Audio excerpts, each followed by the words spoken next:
대부분의 분들이 다 아시겠습니다만 2022년 저희 교회의 표 주제는 회복입니다. 이 코로나 시국에서 회복하자 하는 것이 주제가 되는 것이고요. 표어로는 믿음으로 돌아가자 하는 표어를 가지고 있습니다. 믿음으로 돌아가자 하는 말은 믿음이 회복되기를 원한다 하는 의미를 담고 있는 것이지요.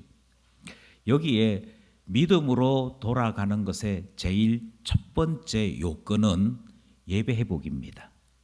어떻게 하면 예배가 회복이 되어서 하나님 말씀을 듣게 되고 하나님 말씀을 듣는 가운데 하나님께서 우리에게 주시는 믿음의 선물을 우리 기쁜 공동체가 다 누리게 될 것인가? 이것이 2022년을 한 해를 두고서 가지고 있는 목표이기도 하고 우리 기도 제목이기도 한 것이지. 그런데요, 믿음의 회복을 위해서는 반드시 예배 회복이 있어야 합니다. 예배가 회복이 되어져야 하나님 말씀을 온 공동체가 함께 들으면서 깨닫게도 되고 회개도 하고 또 하나님 말씀을 따라 양육을 받아 성장도 하게 됩니다. 그런데요, 이렇게 쉬워 보이는 이 신앙이라고 하는 것이 참 잘 안 됩니다. 저 사람이 이번 2022년에는 52주 동안 빠지지 않고 예배에 참석을 했으면 좋겠는데 그것이 우리가 신앙 고백에서 늘 이야기하는 십계명 가운데 안식일을 지키라 하는 말씀의 순종이고 실천인데 예배만 꾸준하게 나와도 신앙은 반드시 자라게 되어 있는데 그거 안 되는 거예요. 너 예배에 오는 게 왜 그렇게 안 되니? 물으면 힘들대요. 예배에 도착하자마자 앞에서 찬양팀이 찬양을 할 때 찬양팀이 오늘 우리 함께 찬양하겠습니다와 동시에 고개가 딱 떨어지는 사람도 있습니다. 자동입니다. 예비군 훈련장보다도 더 분명합니다. 희한하게도 예배를 드리기 위해 교회당에만 오면 피곤이 나타나기 시작하고요. 이상하게도 설교 시간만 딱 되면 잠이 와요. 그러니 참 이게 잘 안 됩니다. 그래서 오늘은 하나님 앞에 예배 좀 제대로 한번 드려보자. 하나님 앞에 이제 은혜 좀 받아보자. 그래서 억지로라도 데리고 와서 앉혀 놓기는 하는데 이게 참 안 되더라는 것이지요. 그런가 하면 또 희한한 일도 하나 있습니다. 어떤 사람이 예배에 참석을 하다가 어느 날 하나님 만났대요. 똑같이 예배 드렸는데 다른 사람들에게는 그런 일이 없는데 희한하게도 어떤 사람들은 오늘 예배 드리는 가운데 하나님 음성 들었습니다. 이런 사람이 있거든요. 오늘 예배 드리는 가운데 제가 하나님 만났습니다. 그보다 더 놀라운 사실은 오늘 제가 예배 드리는 가운데 제 인생 최대의 숙제, 최대의 고민이 말씀을 듣는 가운데 해결되었습니다. 뭐 이러는 사람도 있습니다. 이런 사람들은 또 얼마나 희한한 일이 벌어지는 거 아니 예배에 미치기 시작합니다. 좀 표현이 그렇긴 한데 달리 표현할 방법은 없습니다. 예배를 좋아하기 시작합니다. 예배를 사모하기 시작합니다. 그 정도가 아니고요. 예배에 미치기 시작합니다. 그래서 뭐라고 얘기하느냐면 목사님 매일 주일이었으면 좋겠습니다. 그럼 저는 어쩌란 말입니까? 그럼 매일 예배 드리고 매일 주일이었으면 좋겠습니다. 그만큼 예배가 좋다는 거예요. 그만큼 예배가 좋아서 하나님 앞에 예배 드리고 하나님 만나는 거 이거 한번 해봤으면 우리 평생 예배 드리는 자로 제 삶이 이루어졌으면 좋겠습니다. 이렇게 말하는 사람도 있더라 하는 것이지요. 그래서 고민 아닌 고민이 여기에 발생을 합니다. 우리의 목표는 믿음으로 돌아가자이고 믿음으로 돌아가기 위해서는 예배는 반드시 회복되어야 되는데 어떻게 해야 이 예배로 돌아가는 일, 예배의 자리로 돌아가는 일이 제대로 될 수 있을 것인가? 어떻게 하면 억지로 예배에 참석하는 것 말고요. 어떻게 하면 예배의 장소에 오기는 왔으나 계속 잠과 싸워야 되는 이런 희한한 일 말고요. 아이고, 일 한 달에 4번 내지 5번 있는데 그 중에서 한 번만이라도 와라. 이렇게 예배에 참석하는 것을 애걸복걸해야 되는 거 말고 어떻게 하면 은혜가 있는 예배, 어떻게 하면 예배의 참맛을 알아서 이 예배에 나의 삶이, 나의 모든 소망이 늘 새로워지는 살아있는 예배를 드릴 수 있을 것인가? 바로 그것에 대한 고민을 우리는 오늘 말씀을 통해 듣고 해결하고자 하는 것입니다.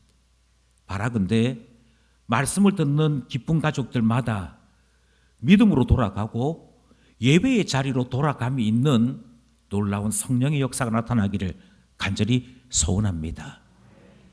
먼저 우리는 출애굽기 20장에서 이스라엘을 만나게 됩니다. 그런데 이스라엘을 딱 한마디로 이야기하자면요, 적어도 출애굽기 20장에 기록된 이스라엘은 하나님 전혀 모르는 사람들입니다. 그런데 참 신기하게도 하나님은 모르는데 하나님의 은혜는 엄청나게 받았던 사람들이 누구냐? 바로 여기에 등장하는 이스라엘 사람들 하는 그 사람들입니다. 하나님의 은혜를 어느 정도 누렸느냐? 계속 말씀드립니다만 이 사람들은 하나님은 모릅니다. 하나님은 모르는데 하나님의 은혜는 한없이 누렸습니다. 제일 처음으로 말씀드리고 싶은 것은 이들이 무려 430년 동안 이집트라고 하는 나라에, 그 당시 최강대국인 이집트라고 하는 나라에 노예로 살았습니다. 노예로 살면서 이집트 사람들은 손도 대기 싫어하는 양, 염소 이런 것을 대신 치면서 거기에서 나는 가죽, 거기에서 나는 고기 그거 먹으면서 살았습니다.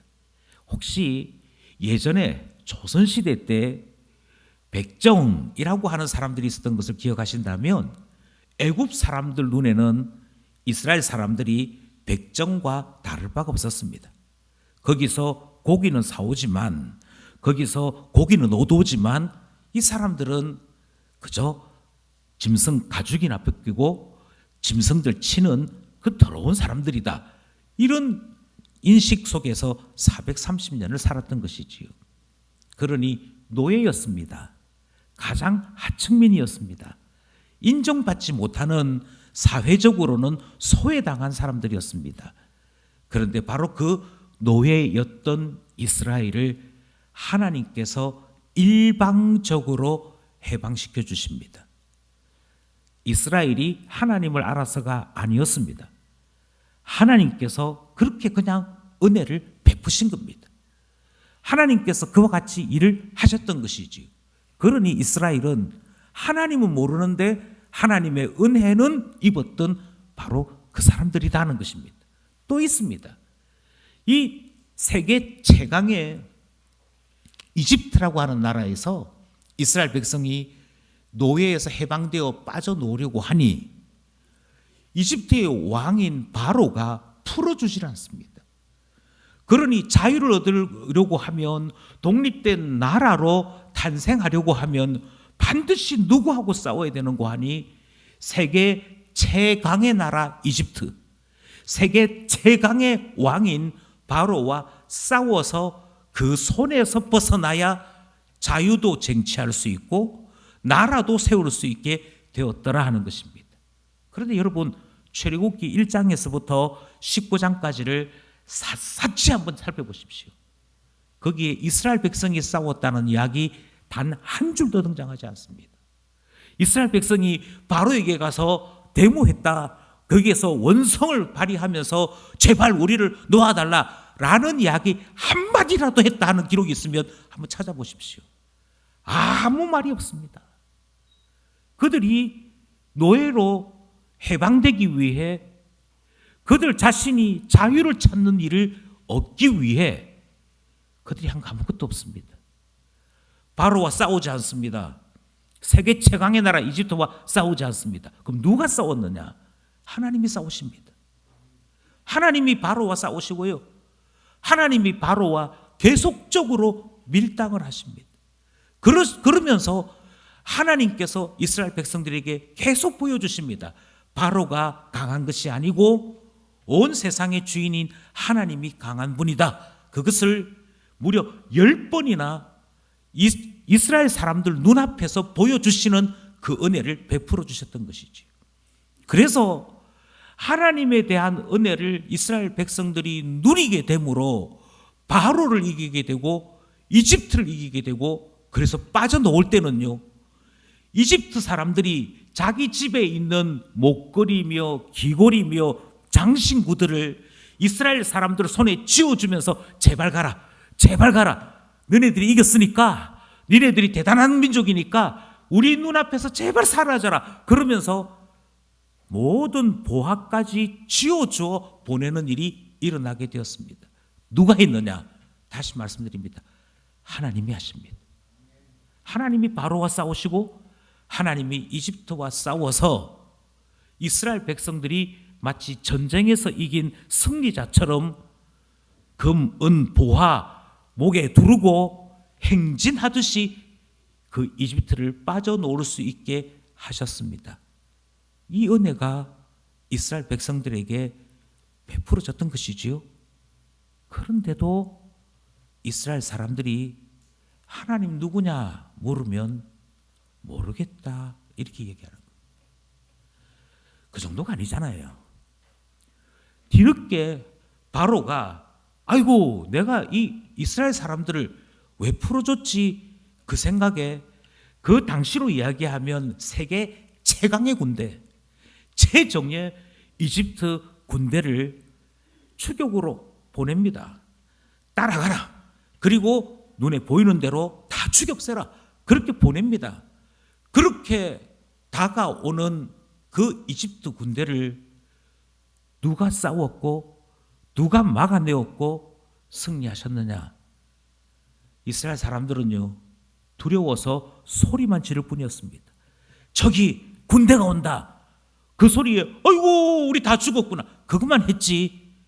우리 여기에 민병대라도 한번 조직해 봅시다. 우리가 그래도 숫자는 많으니까, 우리가 비록 무기는 제대로 없어도 숫자는 많으니까 한 100명이 한 사람 당해내면 되지 않겠습니까? 그렇게라도 이야기하는 사람이 한 사람이라도 있었으면 이야기는 달라졌을 것입니다. 그런데 죄송한 얘기지만 한 사람도 없었습니다. 그 수많은 이집트의 군대를 누가 막아내었느냐? 하나님께서요, 홍해로 불러들이시고 그 홍해 높은 물벽을 허물어 말 탄 자들을 바다 속으로 쓸어버리시는 일을 하십니다.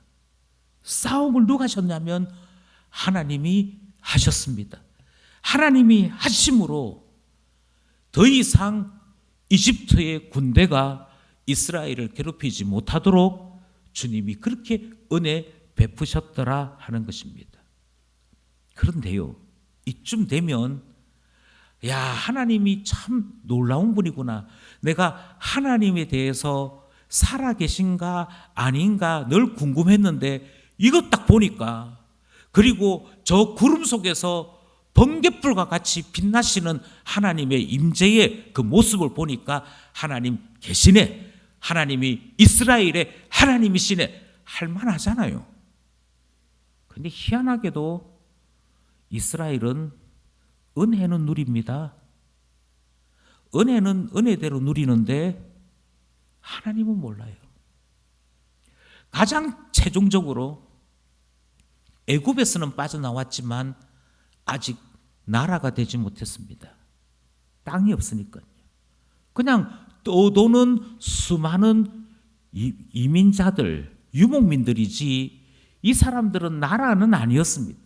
그런데 나라가 되도록 땅을 준비해 두시고 그 땅을 향해 걸어갈 수 있도록 하시면서 너희들이 나라 이름이 있다. 이스라엘 하는 나라 이름이 있다. 그 나라 이름까지 알려주시는 분, 나라가 되도록 땅으로 불러주시는 분, 그분이 누구신고 하니 바로 우리 하나님이시더라 하는 것입니다. 그 중에 단 한 사람도 우리가 이제 드디어 자유를 찾았으니, 우리가 드디어 애굽의 손에서 벗어나게 되었으니 우리가 나라를 세울 땅은 우리가 한번 알아봅시다. 그런 사람 아무도 없습니다. 그런 사람은 아무도 없고요. 나는 사실 나오기 싫었는데, 나는 사실 따라오기 싫었는데 모세가 자꾸 가자 해서 그래서 할 수 없이 나왔다고, 그렇게 이야기하는 사람들로 꽉 채워져 있는 그 집단이 누구였느냐? 바로 이스라엘이더라 하는 것입니다. 여러분, 여기에 꼭 기억했으면 좋겠다 싶은 것이 있습니다. 이 이스라엘 보면서 우리는 참 이 사람들 되게 무지한 척하네. 이쯤 되면 누구라도 하나님 살아계신 거 알지? 이쯤 되면 누구라도 하나님이 역사하시는 살아계신 하나님인 거 알지? 왜 모른단 말이야? 알고도 나무 믿지라고 이야기하실 것입니다. 더 이상 모를래야 모를 수 없다고 이야기할 것입니다. 왜냐하면 하나님의 은혜가 너무도 분명했기 때문이지. 그래서 여기에 등장하는 이스라엘 바라보면서 아이고, 사람들이 어쩌면 저럴 수가 있느냐, 하나님께 은혜는 은혜대로 받으면서 어떻게 하나님 모른다 할 수 있느냐라는 생각을 가질는지도 모르겠습니다. 그런데 이 이스라엘 가만히 보면요, 꼭 우리 같다 하는 생각을 가지게 됩니다. 꼭 우리 같다.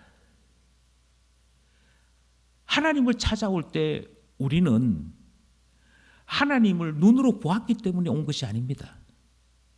이 자리에 계신 그 어떤 분도 하나님을 눈으로 보았거나 하나님을 만났기 때문에 이 자리에 오신 분은 아무도 없습니다. 우리 모두가 다 이스라엘과 같이 노예와 같은 삶이 있었고 앞길이 막막한 지경이 있었고 그 속에서 하나님의 은혜가 너무도 간절해서 하나님 살아계신다면 이 병에서 좀 고쳐주십시오. 하나님 살아계신다면 제가 이런 문제가 있어서 기도하는데 좀 응답 좀 해주십시오. 그와 같은 정말 절망 속에서 어쩔 수 없는 낙심 속에서 지푸라기 잡는 심정으로 하나님 앞에 나온 사람들이 다수입니다. 하나님, 제 마음이 너무 민망하니 제 마음속에 조금이라도 소망이 되어 주십시오. 저를 좀 만져주십시오. 저에게 하나님의 사랑을 좀 나타내 주십시오. 그거 바라면서 오게 되었던 것이지요. 그리고 우리가 지금까지 신앙인이라고 하는 이름을 가지면서 남아있는 이유 또한 마찬가지인데요. 이스라엘 백성이 그 은혜를 누림과 같이 하나님께서 우리의 기도에 응답하시고 하나님이 역사하셨기 때문에 그 은혜로 말미암아 신앙인 하는 이 이름을 가지고 살아가게 되더라 하는 것입니다. 그러니 우리 또한 이스라엘 백성과 비교되지 않는 엄청난 은혜를 누림으로 구원받은 자, 하나님의 자녀, 예수 그리스도의 이름을 가진 자라는 이 신자, 성도의 이름을 가지고 지금까지 있는 거 아니겠습니까? 그런데 말입니다, 무엇이 문제냐면 은혜는 받았다니까요. 하나님이 참 좋은 분이네, 하나님이 참 놀라운 분이네, 내가 해준 것도 없는데, 내가 요구한 것도 없는데 하나님이 어떻게 나를 아시고 내가 필요한 것에 따라서 은혜를 베풀어 주셔서 기적을 베풀어 주셔서 여기에 신자로 살아갈 수 있도록 나를 붙잡아 주셨는가, 이거 생각해 보면 이스라엘 백성이나 나나 똑같은 입장인 것을 알 수 있다는 것입니다. 그러한데 은혜는 분명히 다 같이 받았는데 은혜는 은혜대로 받았으면서 정작 그 은혜를 베푸신 하나님을 아는 일에는 너무도 게으른 겁니다. 너무도 게을러요. 도대체 우리가 섬기는 하나님은 누구십니까? 우리가 믿는 하나님은 어떤 분이십니까? 나를 죄에서 구원하여 주시고 내가 영원한 것을 알지 못하는 영적인 소경이었는데, 그럼에도 불구하고 나의 눈을 열어서 하나님의 나라를 보게 하시는 그분은 누구십니까? 알만도 한데, 하나님, 저에게 오신 하나님 어떤 분이세요? 궁금도 할 만도 한데, 희한해요. 여전히 나는 나에게만 관심이 있습니다. 여전히 나는 나에게만 관심이 있어서 하나님이 어떤 분인지 하나님을 대해서 배우려고 하거나 하나님에 대해서 알려고 하지 않는 겁니다. 오히려 하나님에 대해서 모르는 것을 더욱더 당연하게 생각하는 것이지요. 심지어 어떤 경우에는, 아니 제가 예수님 보내달라 했습니까? 하나님 보내놓고는 와 내보고 자꾸 고마워해라, 감사해라 그렇게 얘기합니까? 이렇게 이야기하는 경우도 있더라는 것이지요. 무엇이 문제입니까? 무엇이 문제냐면 사실은 하나님의 은혜를 반만 받았기 때문이고요, 반만 깨달았기 때문이고요, 하나님을 만나는 더 큰 은혜는 아직 누리지 못했기 때문입니다. 그러다 보니 노예에서 해방되었는데 여전히 노예로 삽니다. 다른 거 필요 없습니다. 하나님, 제가 뭐 하나님의 나라나 영생이나 영원한 것이나 이런 거 다 필요 없습니다. 저의 소원은 제가 예수 믿으면서 교회 다니면서 제가 받는 월급 따박따박 나왔으면 좋겠고, 우리 자녀들 뭐 큰 병 없이 그저 조금씩 자기 원하는 대로 자기 하고 싶은 거 해가면서 살았으면 좋겠고, 제가 사는 날 동안에 큰 일 없이 그저 하루하루 그렇게 살다가 제 수명 다하는 그날 주님 나라로 갔으면 좋겠습니다. 이런 식인 거죠. 이게 무엇이냐면요, 노예로 살고 있는 겁니다. 여전히 이 세상이 가지고 있는 그 모든 것에 눌려 살고 있는 것이지. 하나님 자녀 되었는데 온 만물의 주인이신 예수 그리스도의 그 놀라운 이름을 우리에게 주셨는데 그것에 대해서 알려고도 하지 않습니다. 그것이 무엇인지 누리려고도 하지 않습니다. 아, 하나님이 나를 축복의 통로로 삼으셨구나. 그래서 저기 있는 저 사람이 나를 통해 하늘의 복을 받을 수도 있겠구나. 관심이 없습니다. 내가 저 사람한테 왜 기도 제목 물어봐야 되는데요? 저 사람이 기도 제목 뭐냐 물어보면 저 사람이 기분 좋게 이야기합니까? 왜 나에 대해서 관심이 많느냐고 그렇게 이야기하는데, 왜 그 사람의 그런 눈빛까지 내가 감수해 가면서 기도 제목 뭡니까? 왜 해야 되느냐? 이렇게만 이야기하지. 여전히 이 세상의 노예로 살고 있는 거예요. 어떻게 하면 이 세상에서 별 그것 없이, 별 어려움 없이 좀 뿌대며 살 수 있을까? 이스라엘이 딱 그런 것이었거든요. 하나님 알고 싶지 않습니다. 하나님에 대해서 깊이 배우고 싶지 않습니다. 제가 나오고 싶어서 나온 거 아니잖아요.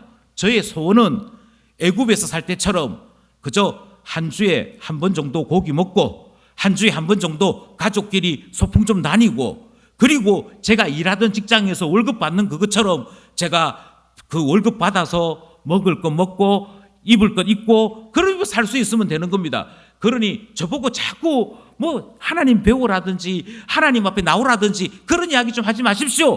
똑같은 입장이에요. 이것이 지금 이스라엘이 가지고 있는 고민입니다. 아니 그것뿐만입니까? 그렇지 않고요, 하나님께로부터 받은 은혜는 알아요. 하나님께서 놀라운 기적을 행하신다는 것도 압니다. 그런데 참 신기하게도 은혜는 받는데 그 은혜를 준 하나님의 이름조차 모릅니다. 하나님 이름 뭐지? 몰라. 신. 그냥 신. 이 말은요, 그가 부처라고 부르든 그를 알라라고 부르든 그를 뭐라고 부르든 상관이 없는 겁니다. 상관이 없는 거예요. 얼마나 도둑놈 신부입니까? 필요할 때마다 하나님, 제가요 어려움이 생겼습니다. 그래서 제 건강에 문제가 생겨서 병이 나았으면 좋겠습니다. 하나님 그러는데 그 하나님 이름을 알려고 하지 않는다니까요. 그 하나님이 여호와 이레 하나님이지, 여호와 니시 하나님이지, 여호와 라파의 하나님이지 알려고 하지 않습니다. 그냥 하나님. 그 하나님이 성경에 기록되어 있습니다. 그 하나님이 성경에 계시되어 있습니다. 우리가 하나님에 대하여 조금씩 알아가는 것은 내게 은혜 주신 하나님을 알아가는 일이며 하나님을 배우는 일이며 하나님 안에 내가 더 깊이 들어가는 일입니다. 지금 받은 은혜와 비교할 수 없는 은혜를 예수 그리스도 안에서 하나님 안에 있을 때 누리게 됩니다. 이렇게 얘기를 해도 내가 모든 것의 주인인지라 내게 무슨 일이 일어났는가는 민감하면서도 나한테 어떤 응답과 어떤 은혜가 임하여야 되는지는 민감하면서도 하나님에 대해서는 더 이상 알려고 하지 않는 희한한 일이 벌어지더라는 것입니다. 지금 그 존재가 바로 오늘 본문에 등장하는 이스라엘 하는 사람들이죠. 마지막으로 이들은 하나님께로부터 은혜만 받고 싶지 하나님의 명령을 따라서 말씀을 따라서 일을 하고 싶지는 않습니다. 이것은 마치 오늘날 현대 신자들이 큰 교회에 출석하면서 예배 시간 되어지면 예배에 참석했다가 설교 보고 특송 보고 어떤 행사들 보고 그리고 집으로 조용히 돌아가는 것과 똑같은 신앙생활을 합니다. 서로 엉켜서 철을 날카롭게 하는 것과 같은 신앙생활은 하고 싶어 하지 않습니다. 하나님의 말씀을 연구했더니 하나님 말씀에 너희는 모든 사람들과 더불어 평화하라 이런 이야기 듣고 싶지 않습니다. 왜 굳이 저 사람과 내가 평화해야 돼? 저 사람은 저 사람도 살라 그러고 나는 내대로 사는 거야. 아파트 생활에 익숙하듯이 신앙생활도 그렇게 익숙합니다. 그래서요 예배에 참석했는데 목자에게 아유 목자님 저 왔습니다. 제 한 주간 기도 제목 이런 기도 제목에 하나님이 요거 응답해 주셨고 요 기도 제목 아직 남아있는데 저를 위해서 좀 기도해 주시면 좋겠습니다. 이런 성도 안에서의 그리스도 안에 있는 교제조차도 나누지 않습니다. 왔다가 사라집니다. 나중에 목자들이 물어봐요. 누구 왔나? 나는 왔는지도 몰랐어. 그냥 1층에 왔다가 집에 가버렸어. 당신은 왜 목장에 있는 사람들하고 인사도 안 하고 갑니까? 물어보면 해야 됩니까? 그 말은요, 신자로 굳이 순종이라고 하는 삶까지 살아가면서 신앙생활을 하고 싶지 않다 하는 것을 포함하는 것입니다. 아니, 그렇게 살면 어떻습니까? 예, 그렇게 살아도 됩니다만 딱 한 가지 문제가 있습니다. 그 이스라엘이 오늘 본문에 보니까 정작 하나님 만났을 때 두려움 속에 있더라. 하나님 앞에 두려워 떨고 있더라 하는 모습을 보게 되는 것이지요. 18절 말씀입니다. 18절 말씀 함께 합독하겠습니다. 시작. 뭇 백성이 우레와 번개와 나팔 소리와 산의 연기를 본지라 그들이 볼 때에 떨며 멀리 서서 그들에게 은혜를 베푸신 하나님을 이제 눈으로 볼 수 있게 되었습니다. 그들에게 기적을 베푸신 하나님을 이제 목소리와 목소리로 만날 수 있게 되었습니다. 이만큼 놀라운 기회가 어디 있습니까? 이만큼 놀라운 기적이 어디 있습니까? 하나님이셨군요. 하나님이 바로 내게 구원을 베푸신 하나님이시군요. 하나님이 바로 애굽의 병사에게서부터 채찍질에서부터 나를 건져주신 하나님이시군요. 너무 감사합니다. 하나님 찬양합니다. 그리고 이 길을 걸어가는 동안에 저에게 또 이런 기도 제목이 있는데 하나님 이런 기도 제목에 응답 좀 해주십시오. 하나님 바로 만나서 하나님과 바로 해결을 볼 수 있는 기적의 시간이지 않습니까? 그런데 뭐라고요? 오늘 본문을 보니까 하나님께서 하나님의 임재를 나타내셨습니다. 하나님께서 하나님의 임재를 나타내는 것이 우레, 번개, 그리고 천둥 치는 것 같은 소리, 산에서부터 일어나는 연기, 이런 모든 표현들은 하나님이 거기 계시는 것을 사람들이 볼 수 있도록 보여주시는 것이었습니다. 나 여기 있어. 하나님 그렇게 하셨다고요. 내가 여기 있다. 너희들에게 기적을 베푼 내가 여기 있다 하는데 사람들 반응이 뭐냐면 하나님 보고 싶었습니다가 아니고 도망가는 분입니다. 두려워하기 시작합니다. 그래서 어떻게 하냐면 갑자기 하나님의 임재 장소에 가까이 있었던 사람들이 일제히 뒤로 물러나기 시작합니다. 뒤로 가기 시작하는 거예요. 뒤로 가면서 뭐라고 얘기하느냐면 멀리 서서는 야, 가까이 가다가 죽겠다. 하나님은 입 다물고 모세가 대신 말해라. 이런 희한한 일이 벌어지더라는 것입니다. 우리는 지금 뭘 고민하느냐면요, 이렇게 멀리 섰다 두려워하고 있다 하는 이것이 무엇을 의미하느냐 하는 것에 우리 관심이 있는 겁니다. 성경이 지금 이 모습을 통해서 야, 이스라엘이 지금 이런 상태야 라고 말하는 이 모습의 뜻이 무엇이냐는 것이죠. 첫 번째로 이스라엘이 아직도 하나님 백성 아니다라고 하는 것을 보여주는 얘기입니다. 신자라고요. 나는 천국 백성이라고요. 아니, 천국이 어떤 데입니까? 천국이 얼굴과 얼굴을 맞대어 보는 곳이 천국 아닙니까? 하나님과 함께 주님 앞에 그 목소리를 서로 나누는 곳이 천국 아닙니까?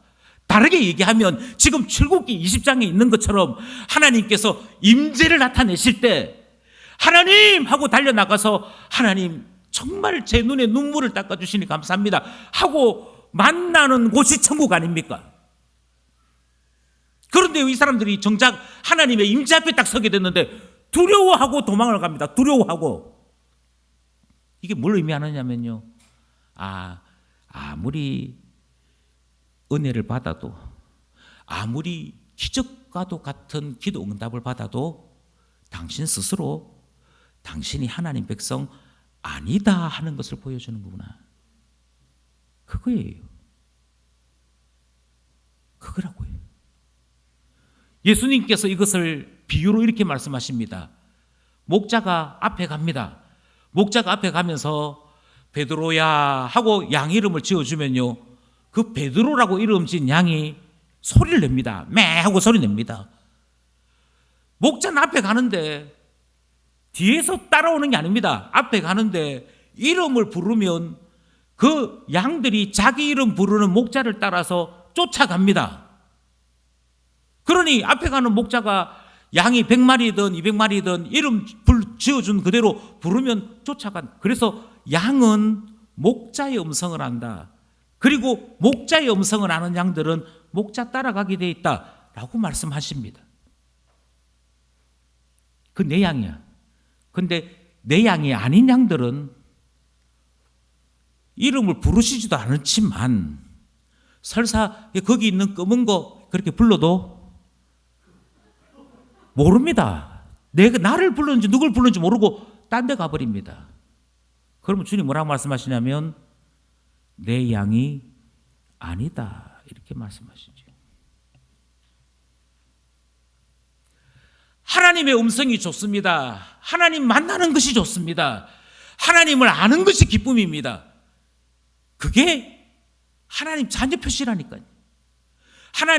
하나님께부터 구원을 받은 자의 표시라니까요.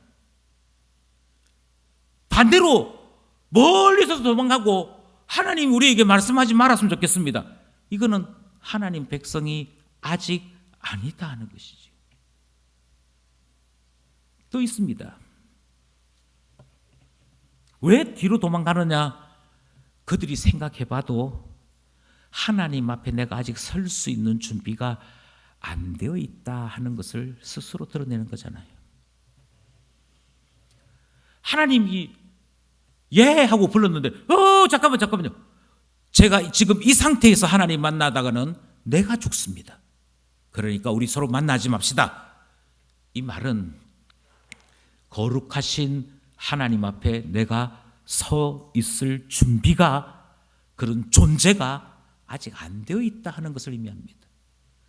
하나님 앞에 설 수 있는 존재가 안 되어 있다는 말을 한 단어로, 죄인이다, 여전히 죄를 품고 있다, 여전히 죄를 자기 스스로도 내가 아직 죄인이야 이걸 알다 보니 하나님 앞에 설 수 없는 것입니다. 하나님 앞에 당당할 수가 없는 겁니다. 그래서 어떻게 하냐고 자꾸 숨는 것이죠. 자꾸 숨는 것이죠. 당신 이래가지고 천국 가겠습니까? 제가 왜 못 갑니까? 제가 교회를 다녔는데. 그거는 입의 이야기고, 하나님의 임재 앞에 섰을 때 정말 내가 사모하고 내가 그렇게도 그리워하던 주님하고 달려가는지, 아니면 주님 저의 속에 깊은 곳까지도 보시는 주님이신데 부끄럽습니다 하고 도망가는지 곰곰이 한번 생각해 보십시오. 이스라엘은 스스로 그들이 여전히 죄에 머물러 있고 하나님 앞에 설 수 없는 존재인 것을 이렇게 나타내더라는 것입니다. 마지막으로 그들이 뭘 물러섰다, 그들이 하나님을 두려워했다라고 하는 것은 아직도 하나님 모른다는 얘기입니다. 여기서 말하는 하나님 안다, 모른다라고 하는 것은 들어본 것 이야기하는 게 아닙니다. 하나님하고 어떤 장소에서 만나봤어 그 이야기가 아닙니다. 나 너를 알아 이렇게 얘기할 때 인격적인 신뢰와 관계가 형성되어 있는가를 이야기하는 겁니다. 20절 말씀에 이 표현이 그대로 등장합니다. 20절 말씀 다시 한 번 더 살펴보겠습니다. 20절 말씀 시작. 모세가 백성에게 이르되 두려워하지 말라. 하나님이 임하심은 너희를 시험하고 너희로 경외하여 범죄하지 않게 하려 하심이니라. 아멘. 두려워했습니다. 그래서 모세가 뭐라고 했냐면 두려워하지 말아라. 하나님이 갑자기 왜 나타나셨느냐? 하나님이 나타나신 이유를 이렇게 얘기합니다. 자, 우리 한번 시험해 보자.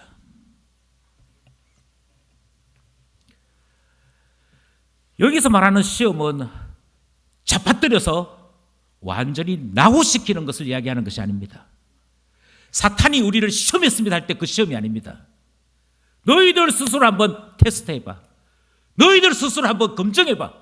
너희들 스스로 너희 자신을 한번 살펴봐봐. 도대체 지금까지 교회 나온 이유가 뭐야? 말로는 구원받기 위해서입니다. 말로는 하나님 자녀로 살기 위해서입니다. 말로는 신앙인답게 살기 위해서입니다. 정말 그래? 정말 그런지 아닌지 시험해보자. 하나님이 여기 계셔. 근데 너의 행동은 뭐니?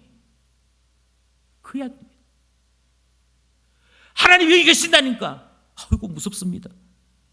제가 드러날까봐, 제 허물이 드러날까봐, 제 실력이 드러날까봐, 저의 민낯이 드러날까봐. 그러면 검증이 된 거잖아요. 그러면 이미 드러난 거잖아요. 나는 아직도 신앙을 배워야 될 초신자구나. 나는 아직도 하나님에 대해서 안다라고 말할 수 있는 입장이 못 되는구나. 그러면 어떻게 하라고 해요? 그러면 배워야지요. 그럼 하나님을 알아가야지요. 하나님에 대하여 귀로만 듣는 것 말고 나의 삶 속에서 하나님 이런 분이구나, 하나님은 이렇게 역사하시는 분이구나, 그것을 제대로 경험해야죠. 그래서 모세가 이렇게 얘기합니다. 너희들이 지금 두려워하고 있다는 거, 그것이 무엇을 의미하는지 너희들 스스로 살펴봐. 하나님께서 나타나셨더니, 하나님께서 임재하셨더니 딱 증명이 되잖아.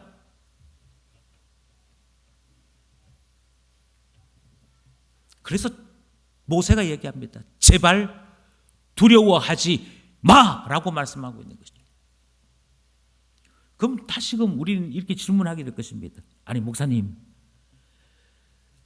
제가 왜 예배 앞에 나오지 못하는지 알게 되었습니다. 제가 여전히 하나님을 모르면서 하나님을 아는 척했기 때문입니다. 예, 그게 보여지시면 반쯤 성공한 것입니다. 예, 제가 여전히 신자라고 하면서도 예배가 왜 그렇게 뜨겁지 않는지 이유를 알게 되었습니다. 제가 이름만 신자이지 은혜만 원했지 하나님 안으로 들어가는 참 신자이지는 못했습니다. 원인을 알았습니다. 예, 잘했습니다. 근데 반입니다. 그 다음 어찌 되는데요? 성경이 우리에게 세 번째를 이야기해야 됩니다.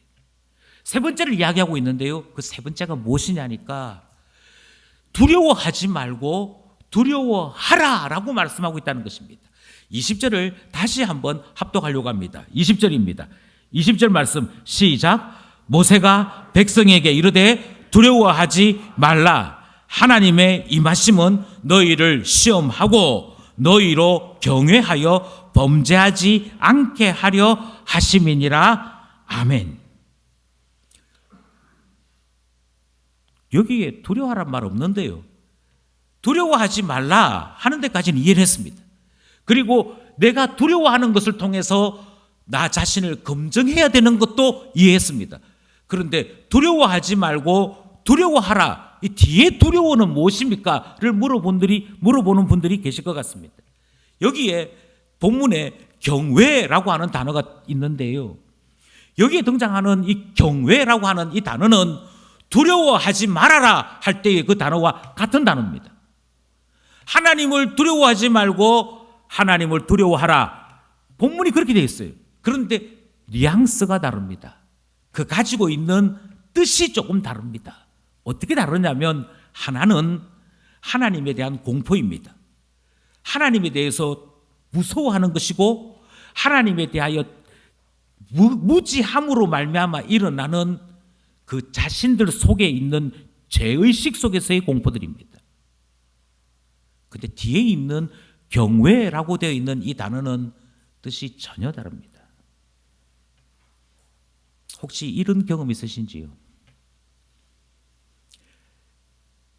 이상형, 다르게 말씀드릴게요. 너무너무 좋아하는 사람 혹시 있으십니까?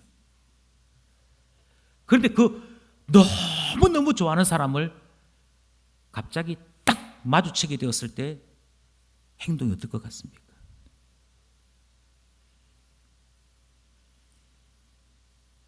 제가 아는 연예인 중에 한 명이 저의 이상형은 누굽니다 하고 말한 적이 있습니다. 그러자 그 프로그램에서 당신이 그렇게도 그 좋아하는 그 이상형인 그분 우리가 이 자리에 모셨다고 하고 갑자기 불쑥 그 연예인 앞에 딱 나타냈습니다. 그 사람도 대단한 연예인인데 희한하게도 연예인이 연예인 만나는데 어쩔 줄을 몰라는 거예요. 이유가 뭐냐면 좋아하는 사람이기 때문에 그렇습니다. 좋아하는 사람 만나면요, 너무너무 사랑하는 사람 만나면요, 눈을 어디에 둬야 될지를 모릅니다. 말을 어떻게 해야 될지 모릅니다. TV 카메라 앞에 수도 없이 섰던 그 연예인인데 그 이상형인 그분을 만나자마자 땀을 흘리기 시작하고요. 제가 아직 준비가 안 돼 있는데 이러면서 어쩔 줄 몰라는 거예요. 말을 못하는 거예요. 그런 경험 혹시 있으신지요? 혹시 반대로도 경험해 보신 적 있으신지요? 한 번은 집회를 갔는데요, 집회가 끝나고 난 다음에 여기저기 있는 사람들이 둘러서서 저를 만나고 있는데 한 사람이 뛰었다가 고개를 내밀었다가 막 그렇게 저 뒤에서 뭐 하나 싶어가지고 앞으로 오라고 그랬더니 앞으로 오지는 못해요. 또 앞으로 오지는 못하고 뱅글뱅글 돌아요. 누구냐 물으니까 어느 교회 전도사님이래. 전도사님 왜 저러지? 뭐 이렇게 설교에 대해서 항의할 게 있나 이 생각을 하는데 나중에 그 친구가 와서는 하는 얘기가, 목사님 몇 년 몇 월에 목사님께서 어떤 집회에서 설교를 하셨는데 그 설교에 제가 은혜를 입어 신학교 가게 되었습니다. 그러면서 뭐라고 얘기했냐면, 목사님 때문에 제 인생이 바뀌었는데 그 목사님을 이번 집회에서 다시 만나니까 너무 좋아서, 그래서 고맙다는 말도 하고 싶고 만나서 반갑다는 말도 하고 싶은데 너무 자기 혼자서 너무 좋아서 오지도 못하고 가지도 못하고 혼자 뱅글뱅글 거리는 거예요.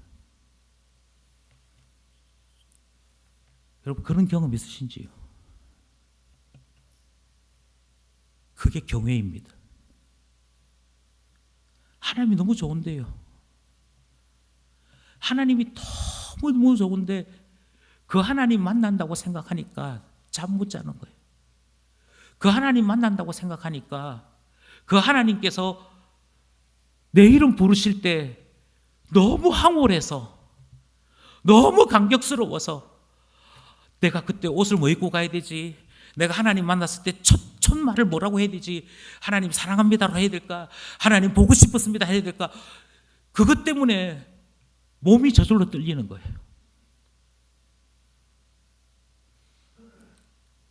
지금 모세는 억지로 하나님 만나는 예배자 되라 그렇게 말하는 게 아닙니다. 지금 모세는 시끄러! 예배에 한 번 빠질 때마다 벌금 100만 원씩이야. 그 이야기가 아닙니다. 지금 모세가 이야기하는 거는 내가 하나님 만나보니 난 너무 좋던데, 내가 하나님을 만나보니, 내가 하나님 앞에 부름받아서 살아보니 나도 처음에는 하기 싫어서, 나도 처음에는 하나님 말씀 따라 살기 싫어서 도망가 보려고 얼마나 노력했는지 모르는데, 그런데도 불구하고 하나님 만나 보았더니 하나님이 너무너무 좋던데, 그래서 지금은 하나님 이야기만 들어도 가슴이 울먹울먹하고, 하나님 하는 그 이야기만 들어도 하나님 뜻대로 사는 게 행복이지, 하나님 말씀대로 사는 게 가장 좋은 선택이지, 그게 내게는 이미 와 있는데, 내가 경험했던 그 하나님 너무너무 좋아서 하나님 앞에 설 때마다 가슴이 뛰는 이 경외심을 여러분도 가져보시기 바랍니다 라고 말하는 것이 지금 시내산 앞에서 예배로 부르는 모세의 초대인 것입니다. 저는 여기에 말하는 이 두려움요, 모세가 지금 이야기하는 하나님을 경험한 사람들만이 가지고 있는 그 두려움이에요. 아니, 아빠는 하나님이 그렇게 좋아, 너무 좋아. 그것이 전도 아닙니까? 그것이 자녀 교육 아닙니까? 아니, 엄마는 예배가 그렇게 좋아, 너무너무 좋아. 하나님이 얼마나 좋은지 몰라. 그게요, 성경 공부 100번 하는 것보다 훨씬 더 깊은 감동을 줍니다. 왜냐고요? 모세가 지금 이야기하고 있는 바로 그것을 내가 되풀이하고 있기 때문이에요. 먼저 하나님을 경험한 사람들이, 먼저 하나님을 경험하여 경외하는 그 사람들이 또 다른 사람들에게 두려워하지 말고 하나님을 정말 사랑하게 되어 그 하나님 앞에 설 때마다 감격이 있고, 그 하나님 앞에 설 때마다 설레임이 있고, 그 하나님 앞에 설 때마다 말로 다 할 수 없는 행복이 있는 그런 예배자 되십시오. 그런 예배의 자리로 돌아오십시오. 그런 믿음의 사람으로 돌아오십시오 라고 말하는 간증이요, 고백이 여기에 있기 때문인 것이죠. 그러므로 모든 선생님 여러분, 모든 목자 여러분, 모든 신앙의 선배 되신 여러분, 모든 신앙의 부모 되신 여러분, 우리가 보여주고 전해야 될 말이 말입니다. 제발 두려워하지 말고 두려워하라. 우리의 마음속에서 다시 한번 우리 자신을 점검하고 시험하면서 우리가 우리 자신에게 해야 될 말이 말입니다. 여러분, 제발 두려워하지 말고 하나님을 경외하라. 이것이 우리에게 주시는 하나님 말씀 아니겠습니까? 예배는요, 하나님을 두려워하는 시간이고요, 가장 행복한 순간이고요, 하나님 때문에 우리가 인생에서 누릴 수 있는 가장 황홀함이 여기에 있습니다. 그러므로 이 맛을 아는, 이 고백을 함께 나눌 수 있는 저와 여러분 될 수 있기를 원하는 것이고요. 이 자리에 없는 사람들에게조차도 이 아름다움이, 이 행복함이 전달되기를 간절히 소원합니다. 기도드리겠습니다.